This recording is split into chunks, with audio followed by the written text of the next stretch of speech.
నమస్తే, welcome to Shri media. నేను మీ రాహుల్ పటేల్. మనతో పాటు సీనియర్ జర్నలిస్ట్ నరసింహ గారు ఉన్నారు, రాజకీయ విశ్లేషకులు. సో ఇప్పుడు ప్రజెంట్ ఏపీ రాజకీయాలపైన ఇంత హాట్ టాపిక్గా జరుగుతుందని చెప్పేసి ఎవరు కూడా ఊహించలేదు. ఎందుకంటే ప్రతిసారి కూడా ట్రెండ్ని ఎక్స్పెక్ట్ చేయగలరు. ప్రముఖ విశ్లేషకులు కూడా ముందుగానే అవగాహన చేసుకొని ఎవరు గెలుస్తారు ఏందనేది కొంచెం క్లారిటీగా ఉండేది. బట్ ఈసారి వచ్చేసరికి ఎవరు గెలుస్తారు అనేది చివరి మూమెంట్ వరకు కూడా హేమీలు కూడా చెప్పలేకపోయారు. దీన్ని ఎలా చూస్తారు? అలాగే టీడీపీ పార్టీ గెలిచిన ఈ ఘన విజయాన్ని, కూటమి గెలిచిన ఘన విజయాన్ని మీరు ఎలా చూస్తారు? ప్రముఖంగా వైఎస్ఆర్సీపీ చేసిన తప్పిదాలు ఏంటని మీరు భావిస్తున్నారు? మీరు ఎవరు అంచనా వేయలేదని చెప్పేసి ముందుగా చెప్పారు రాహుల్. లేదు, 2019 ఎన్నికల్లో వైఎస్ఆర్సీపీకి 150 స్థానాలు వస్తాయని చెప్పేసినటువంటి అంచనాని ఎవరు కేకే ఏదైతే కన్సల్టెన్సీ సర్వీస్ ఉందో, సెఫాలజిస్ట్ ఎవరైతే కేకే గారు ఉన్నారో, కేకే సర్వే కంపెనీ అని చెప్పేసి ఎండి కేకే గారు చెప్పుకురావడం, కిరణ్ కొండేటి గారు చెప్పుకురావడం జరిగింది. వారే మళ్ళీ ఇప్పుడు ఈ 5 సంవత్సరాల తర్వాత 160 పైచిలకు స్థానాలు, 164 స్థానాల్లో దాదాపుగా తెలుగుదేశం గెలవబోతుందని మన ఏదైతే జూన్ 4వ తారీఖు 7th ఫేజ్ ఎన్నికలయ్యో ఆ రోజు ప్రకటించడం జరిగింది. వారు ఒక మీట్ పెట్టేసి ప్రెస్ని అడ్రస్ చేసుకుంటే చెప్పుకురావడం జరిగింది. అలాగే జగన్మోహన్ రెడ్డి గెలుపులో విశేష కృషి చేసినటువంటి ప్రశాంత్ కిషోర్ ఎవరైతే ఉన్నారో, లత్కోర్ పనులు చేసినట్టు జగన్మోహన్ రెడ్డి 5 ఏళ్ళు సజ్జలటువంటి సలహాదారులను పెట్టుకొని ఇంట్లోనే ఉండిపోయి ప్రజల మధ్యలో లేకుండా అడ్మినిస్ట్రేషన్ని చాలా వరస్ట్ చేశాడు. సంక్షేమం అని చెప్పేసి ఇంట్లో నుంచి కూర్చొని బటన్లో కూతా డబ్బులు పంపించే ఓట్లు పడవు, ఘోరంగా ఓడిపోతున్నాడు అంటే అంచనా వేశాడు. సీట్లు అంచనా వేయకపోవచ్చు కానీ మే 13వ తారీఖు అంటే 12వ తారీఖు సాయంత్రం రవిప్రకాష్ గారితో, ఏదైతే ఆర్టీవీకి సంబంధించిన రవిప్రకాష్ గారితో కూర్చొని, సీనియర్ జర్నలిస్ట్ అంటే రవిప్రకాష్ గారితో కూర్చొని ఈ పరిస్థితి ఉందని చెప్పి భారతదేశ రాజకీయాల్లో తనదైన ముద్ర వేసుకున్నటువంటి ప్రశాంత్ కిషోర్ గారు చెప్పుకోవడం జరిగింది. కేకే గారు అంటే వీరిద్దరు కూడా గతంలో వైఎస్ఆర్సీపీ పార్టీ బంపర్ మెజార్టీతో గెలవబోతుంది, ఒకరైతే అక్యురేట్గా స్థానాలతో సహా చెప్పడం జరిగింది. వీరిప్పుడు ఈ పరిస్థితి ఉండదని చెప్పేసి ఫలితాలు ఈరోజు వచ్చాయి. ఈ ప్రశాంత్ కిషోర్ గారు మే 12వ తారీఖే చెప్పారు, 14వ తారీఖు మళ్ళీ ఒకసారి చెప్పుకురావడం జరిగింది. కేకే గారు గత 10 రోజుల కిందటి నుంచి చెప్పుకురావడం. కేకే గారు సర్వే చేసాడు, ప్రీ పోల్ చెప్పాడు, పోస్ట్ పోల్ చెప్పాడు.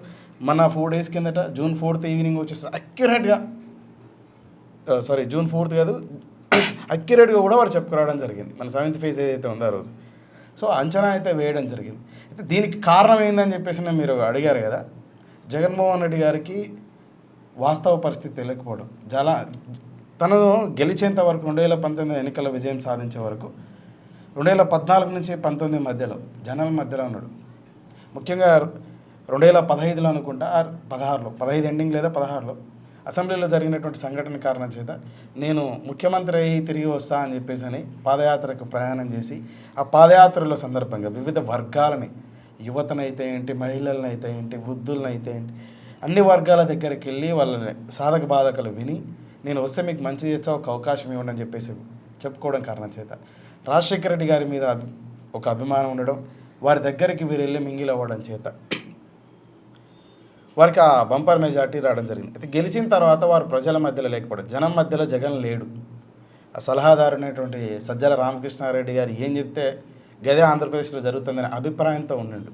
అలాగే జగన్మోహన్ రెడ్డి గారు వీరుడు సూర్యుడు అని చెప్పేసినటువంటి సలహాదారుడితో పాటు ఇంకా కొందరు నాయకులు కోటరి వారి మెప్పు కోసం ఎప్పుడు కూడా ప్రతిపక్ష పార్టీ నాయకుల్ని, వారి ఇంట్లో ఉన్నటువంటి కుటుంబ సభ్యుల్ని అవహేళనగా, అంటే గతంలో ఎప్పుడు 1956లో ఆంధ్రప్రదేశ్ రాష్ట్రం ఏర్పడితే ఆ రోజు నుంచి 2019లో జగన్మోహన్ రెడ్డి గారు ముఖ్యమంత్రి అయ్యేంత వరకు గతంలో ఎన్నడూ కూడా వ్యక్తిగత దూషణలు, అది కూడా ఇంట్లో ఉన్నటువంటి స్త్రీలని, అమ్మల్ని, అక్కల్ని, ఆళ్ళని, ముఖ్యమంత్రి స్థాయిలో ఉన్న వ్యక్తి పిల్లల గురించి మాట్లాడినది లేదు.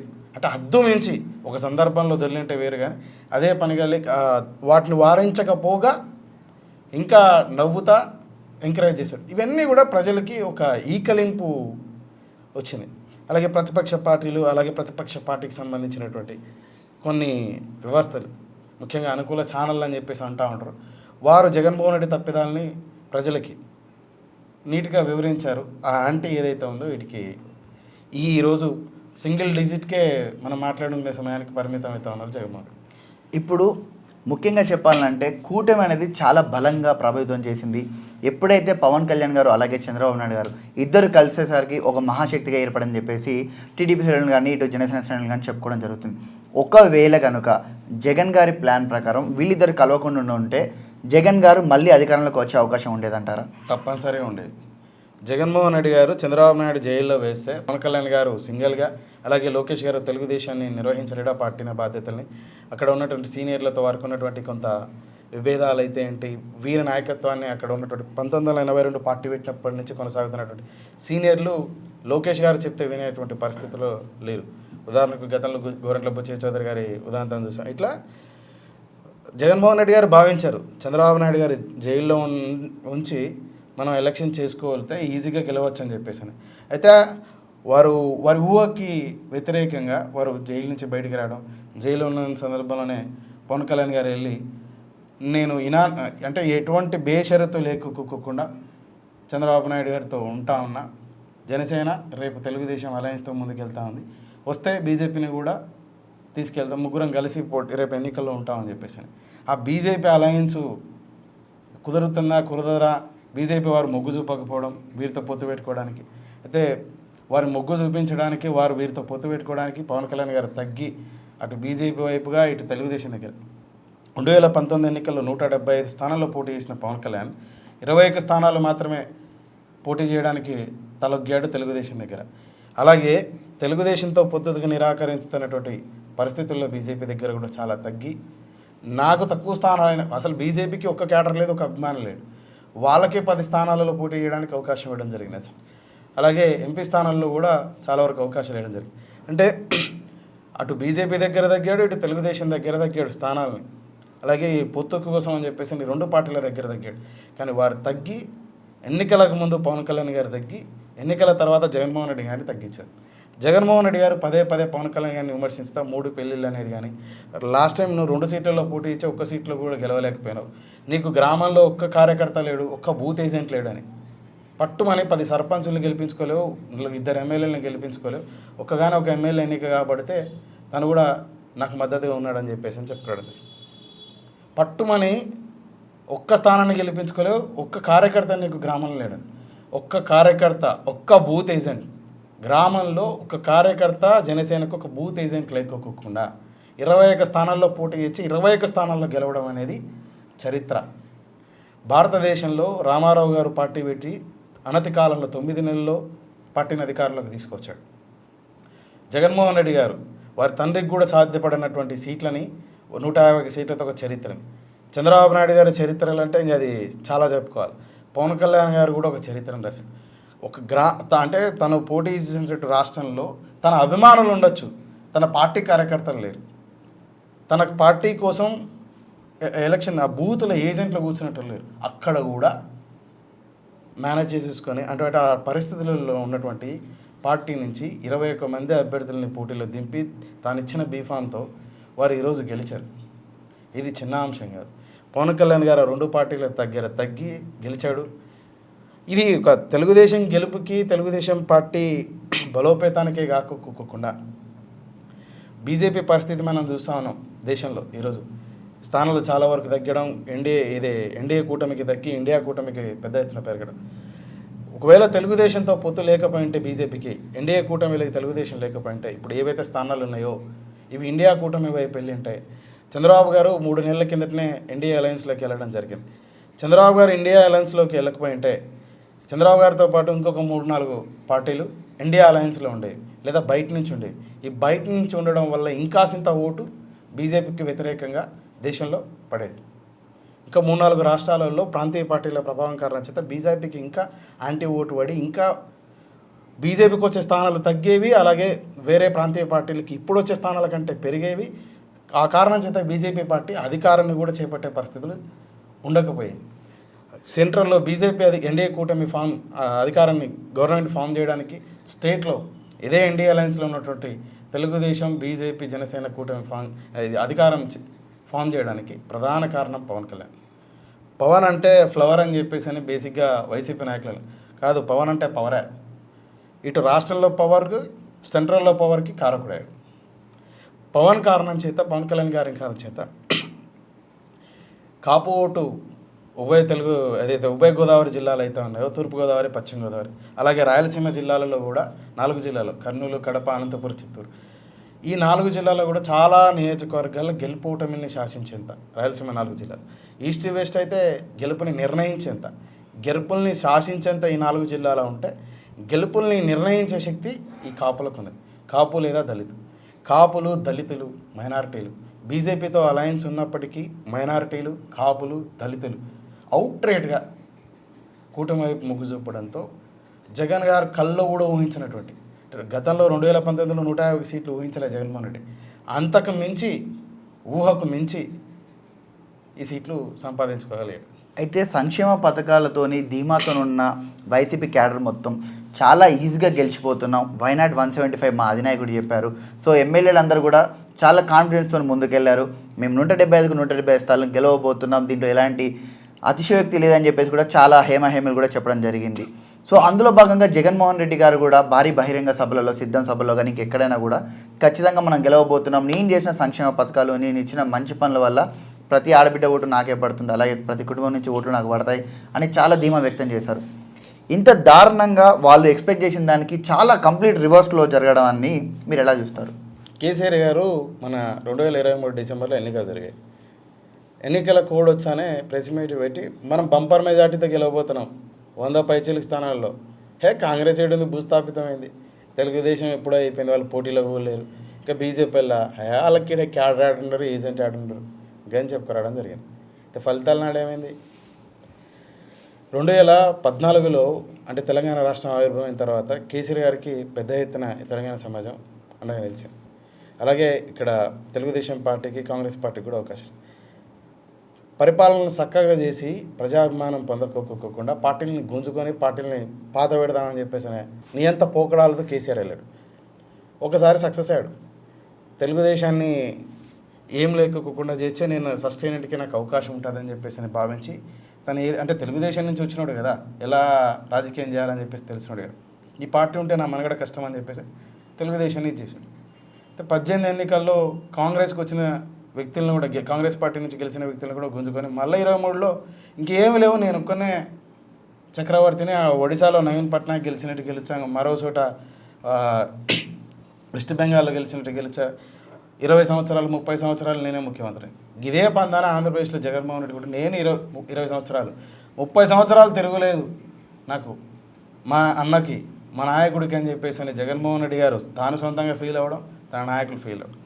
ఒక అంశం ఏంటంటే కేసీఆర్ గారు 14లో ఎన్నిక కాబట్టి అంతకుముందు జనాల్లో ఉండేవాడు కేసీఆర్, ఎప్పుడు కూడా ఏదో పోరాటం అని చెప్పేసి నిత్యం ఏదో సభలు పెట్టుకుంటూ ఉండేవాడు. ఎన్నిక కాబట్టి అధికారం చేపట్టిన తర్వాత మాత్రం తను ప్రజల మధ్యలో లేడు, ఫామ్ హౌస్కు పరిమితమైనాడు. 18లో ఎన్నిక కాబడిన తర్వాత ప్రజలకు పక్కన పెట్టు, తనతోటి ఎన్నిక కాబడిన శాసనసభ్యులకి, మంత్రులకి, ఆఖరికి తన పార్టీ పెట్టిన నాటి నుంచి కొనసాగిన వ్యక్తులకి నిమిషం సమయం, కొన్ని సంవత్సరాల పాటు 25 సంవత్సరాల పాటు తనతో నడిచినటువంటి వ్యక్తులకు 2 నిమిషాల సమయం ఇవ్వడానికి కూడా కేసీఆర్కి మనసు ఒప్పలేదు. తత్ఫలితం అలాగే జగన్మోహన్ రెడ్డి 2019 వరకు, 2010లో రాజశేఖర రెడ్డి గారి మరణం తర్వాత కాంగ్రెస్ వీడి జగన్మోహన్ రెడ్డి గారు వైసీపీ పార్టీని పెట్టడం జరిగింది. వైసీపీ పార్టీ ద్వారా బై ఎలక్షన్స్ వస్తాయి, అంటే జగన్మోహన్ రెడ్డి గారికి మద్దతుగా అప్పుడు ఉమ్మడి రాష్ట్రం ఏదైతే ఉందో బై ఎలక్షన్స్ వస్తాయి, కొండా సురేఖ గారు అయితే ఏంటి, జగన్మోహన్ రెడ్డి గారి కోసం ఎవరైతే రాజీనామా చేశారో కాంగ్రెస్ పార్టీకి, వారికి రాజశేఖర రెడ్డి గారి మీద ఉన్నటువంటి ప్రేమ, అభిమానంతో, సానుభూతితో, వారి మరణంతో, అకాల మరణంతో జగన్మోహన్ రెడ్డి గారు వైపు నిలబడడం కారణం చేత ఆ బై ఎలక్షన్స్లో మంచి సీట్లు వాళ్ళకి దాదాపుగా క్లీన్ స్వీప్. తర్వాత 14 ఎన్నికల్లో అదే కాస్త క్యారీ ఫార్వర్డ్ అయింది, కొత్తగా ఉన్నాడు అని చెప్పేసి భావించి ఇది చేసుకున్నాడు. తర్వాత వచ్చేసేసి 19 ఎన్నికల్లో 14 నుంచి 19 ఈ 5 సంవత్సరాల కాలంలో కూడా జగన్మోహన్ రెడ్డి గారు చంద్రబాబు గారి పరిపాలనకు సంబంధించిన అంశాల మీద ప్రస్తావించుకుంటా, పోరాటాలు చేసుకుంటా, అలాగే నేను వస్తే మీకు ఇది చేస్తా అని చెప్పేసి ముఖ్యంగా నిరుద్యోగ యువతకు నేను పెద్ద ఎత్తున ఉపాధి అవకాశాలు కల్పించుతారు. ప్రభుత్వ ఉద్యోగాలు ఎన్ని కాలు ఉన్నాయి, టీచర్లు ఎన్ని కాలు ఉన్నాయి, పోలీసు ఎన్ని కాలు ఉన్నాయి, రెవెన్యూ డిపార్ట్మెంట్లో గ్రూప్ 3 ఎన్ని ఉన్నాయి, గ్రూప్ 4 ఎన్ని ఉన్నాయి, గ్రూప్ 2 ఎన్ని ఉన్నాయి, గ్రూప్ 1 ఎన్ని ఉన్నాయి, ఇలా వివిధ గవర్నమెంట్ సెక్టార్లలో ఉన్నాయని చెప్పేసి నిరుద్యోగ యువతనైతే ఏంటి, ఎంప్లాయీస్కి నేను పేఆర్స్ ఇస్తా అని చెప్పేసి, అంటే ఏదో ఒక అంశం మీద ముఖ్యంగా పాదయాత్ర ద్వారా నిత్యం ప్రజల్లో కొనసాగినాడు. 19 నెలలకి కాబడినటువంటి జగన్మోహన్ రెడ్డి ముఖ్యంగా వారి తండ్రి పేరు అంతకుముందు ప్రతి సభలో మహానేత, వైఎస్ రాజశేఖర రెడ్డి గారు అని చెప్పేసి పదం లేకోకుండా మొదటగా తన ప్రసంగం ఉండేది కాదు. మహానేత దివంగత నేత రాజశేఖర్ రెడ్డి అనే పదం ఉచ్చరించకోకుండా ప్రసంగం ఉండేది కాదు. 19 ఎన్నిక కాబడిన తర్వాత ఒక్క జయంతి వర్ధంతి సందర్భాల్లో తప్ప రాజశేఖర రెడ్డి గారిని స్మరించిన దాఖలాలు లేవు. రాజశేఖర రెడ్డి అభిమానులు వీరిని వైపు అంటే 19 వరకు ప్రయాణించినటువంటి వ్యక్తులు లేరు, చిన్నగా మళ్ళారు అని చెప్పేసి భావించారు.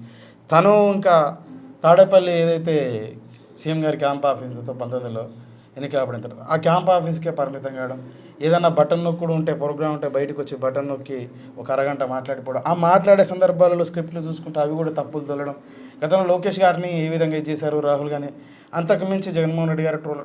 ఇక్కడ ప్రతిపక్షాలు బాగా జగన్మోహన్ రెడ్డి గారు ఇంటికి పరిమితం అవ్వడం, అంటే క్యాంప్ ఆఫీస్కే పరిమితం అవ్వడం, ప్రజలు లేకపోవడం, బయటకు వచ్చినప్పుడు జరిగేటువంటి తప్పులు, ఆ తర్వాత వాళ్ళ నాయకులు మాట్లాడే తీరు, వాళ్ళ నాయకులు నియోజకవర్గాలు చేసేటువంటి అరాచకాలు, తర్వాత దౌర్జన్యాలు, జగన్మోహన్ రెడ్డి గారిని వారి నాయకుల్ని సమర్థించేటువంటి వ్యక్తులు సోషల్ మీడియా వేదిక ద్వారా వాడుతున్నటువంటి పదజాలం, అమ్మల్ని అక్కల్ని ఆలిల్ని, ఇవన్నీ కూడా ప్రజలకి జగన్మోహన్ రెడ్డి గారన్నా వారి పార్టీ అన్నా వారి నాయకులన్నా అంటే అసహ్యం వచ్చేలాగా, అరే ఒక్కసారి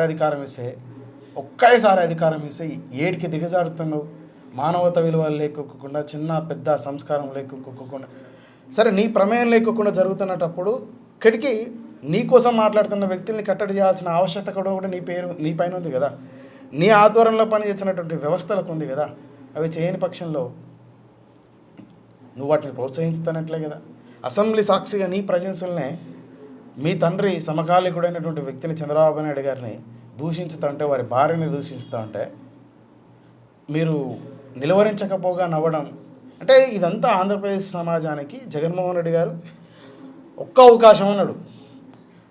జగన్మోహన్ రెడ్డి గారు అప్పటి వరకు పరిపాలన చూడక వారి వైపు ఉప ఎన్నికల్లో బై ఎలక్షన్ 10 ఉప ఎన్నికల్లో వారి వైపు క్లీన్స్ 1-2 స్థానాలు అనుకుంటా మిస్ అయినా. అంతే 14లో 67 స్థానాలు 1 to 2 బిట్వీన్ పర్సెంటేజ్తో అధికారాన్ని కోల్పోయాడు.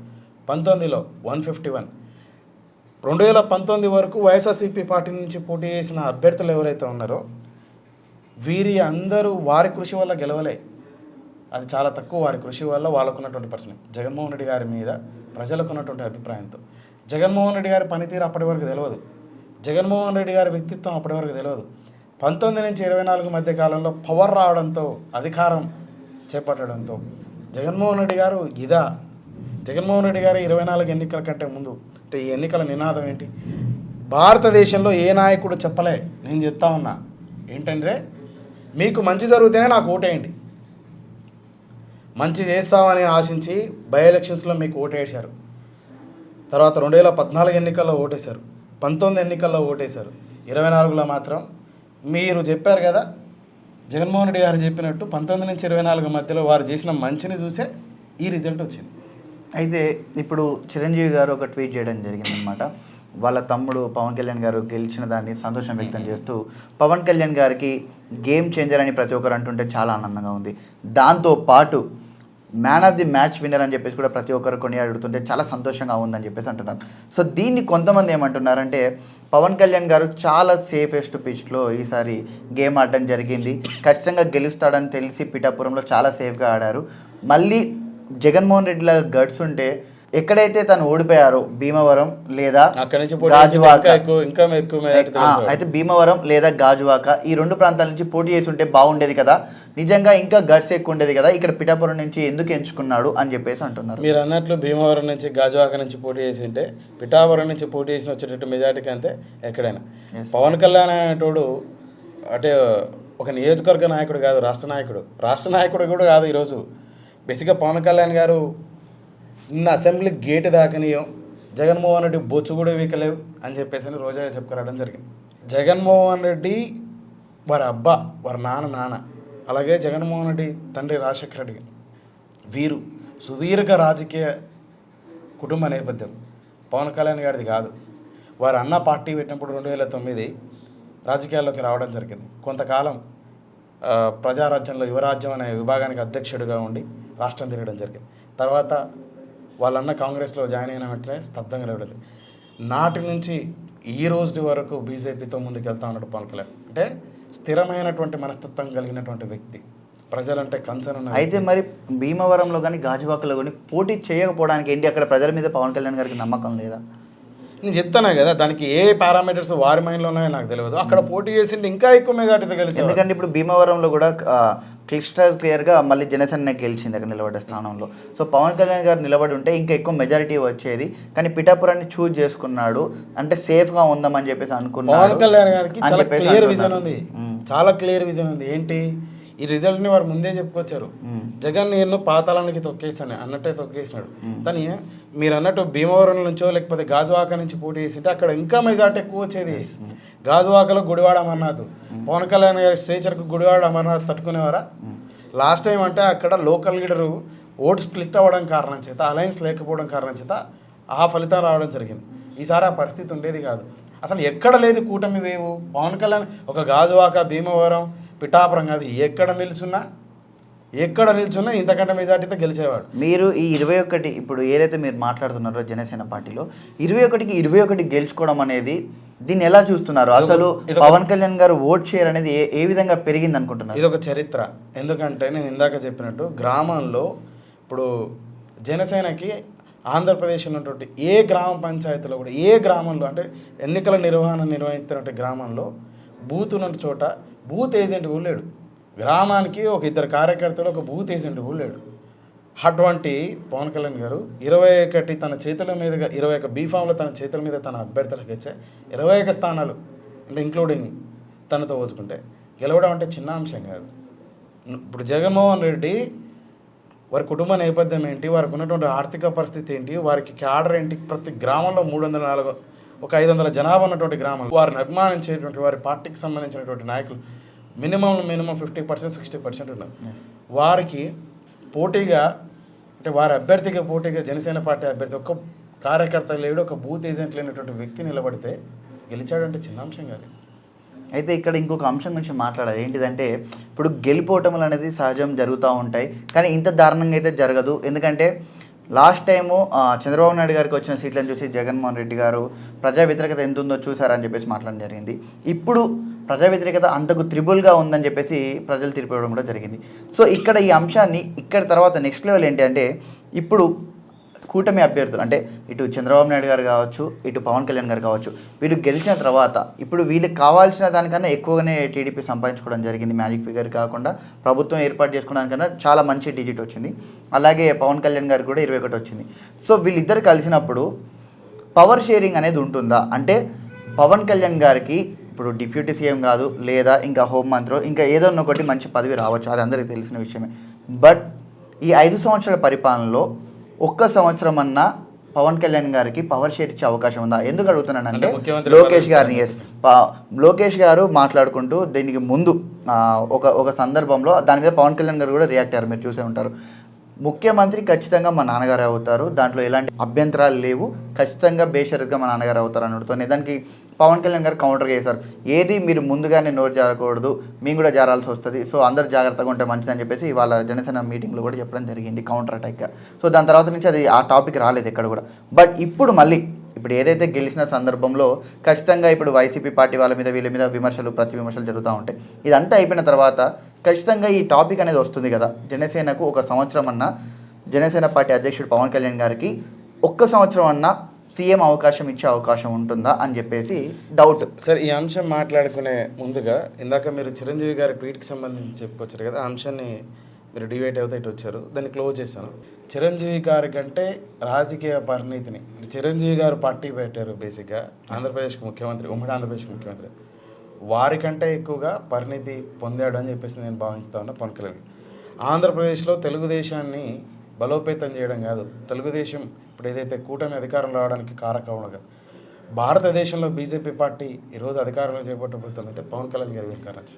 ఓకే, ఇటు తెలుగుదేశం అటు బీజేపీ కూటమిగా ఏర్పడడానికి సుముఖత లేకపోతే వీరి మధ్యలో వంతెనలాగా ఉండి అటు కేంద్రంలో బీజేపీ పార్టీ అలాగే వారి కూటమితో ఉన్నటువంటి పార్టీలు గవర్నమెంట్ ఫామ్ చేయడానికి ఇటు రాష్ట్రంలో తెలుగుదేశం బీజేపీ జనసేన కూటమి ఫామ్ అయ్యే అధికారం ఫామ్ చేయడానికి ప్రధాన కారకుడు పవన్ కళ్యాణ్. అంటే రాజకీయ పరిపక్వత ఎంతగానో పొందాడు. తాను తగ్గి జగన్మోహన్ రెడ్డిని ఎంతగానో తగ్గించాడు.